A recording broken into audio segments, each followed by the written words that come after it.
Assalamualaikum warahmatullahi wabarakatuh. Saya Syukriya Amastesya Husni dari kelas 19C PGSD Universitas Riau. Hari ini saya akan membahas mengenai materi hak asasi manusia.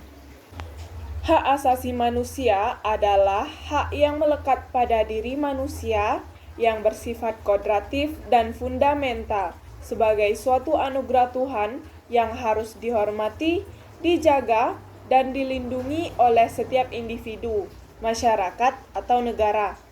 Hakikat hak asasi manusia adalah upaya menjaga keselamatan eksistensi manusia secara utuh melalui aksi keseimbangan, yaitu keseimbangan antara kepentingan perseorangan dengan kepentingan umum.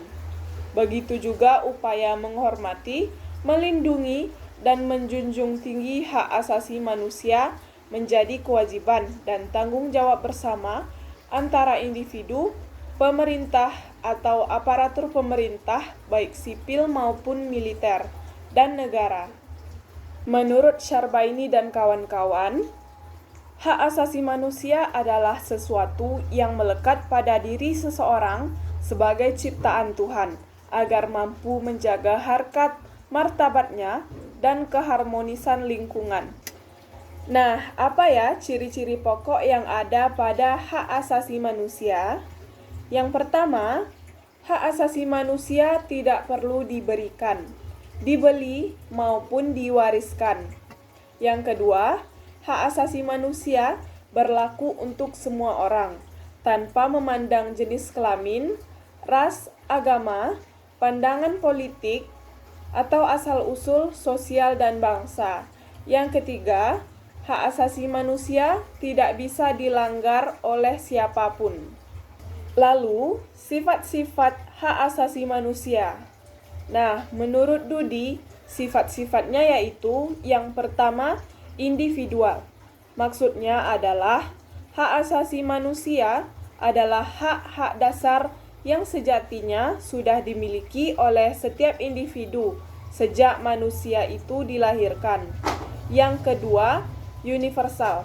Maksudnya, hak asasi manusia bersifat menyeluruh, terbuka, dan umum, tanpa memandang suku, ras, agama, negara manapun, atau jenis kelamin seseorang.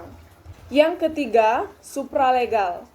Hak asasi manusia tidak hanya bergantung pada negara, pemerintah, ataupun undang-undang. Yang keempat, kodrati. Hak asasi manusia bersumber dari kodrat manusia itu sendiri. Yang kelima, kesamaan derajat. Maksudnya, setiap manusia merupakan ciptaan Allah yang Maha Esa dan memiliki hak yang sama. Contoh-contoh pelanggaran hak asasi manusia yang terjadi di Indonesia. Yang pertama, kejadian tragedi Trisakti pada tanggal 12 Mei 1998. Keadaan krisis moneter pada tahun 1998 berakibat ke banyak sektor. Keadaan inilah yang mengundang aksi protes mahasiswa. Pada tanggal tersebut, mahasiswa mengadakan long march menuju gedung DPR atau MPR untuk melakukan demo. Ketika sebelum sampai di gedung, aksi ini ditentang oleh polisi. Setelah berunding dan sepakat, akhirnya mahasiswa mundur dan kembali ke kampus. Namun, terjadi sebuah provokasi yang menyebabkan beberapa mahasiswa terpancing. Akhirnya, kerusuhan pun terjadi. Polisi melakukan penembakan sehingga 4 mahasiswa tewas dan beberapa luka-luka. Kejadian pelanggaran hak asasi manusia yang terjadi di Indonesia selanjutnya yaitu pembunuhan Munir. Munir Said Tholib adalah seorang aktivis hak asasi manusia. Ia juga merupakan pengkritik pemerintah yang berkuasa pada saat itu. Di tahun 2004, Munir ditemukan tewas dalam pesawat yang menuju Amsterdam.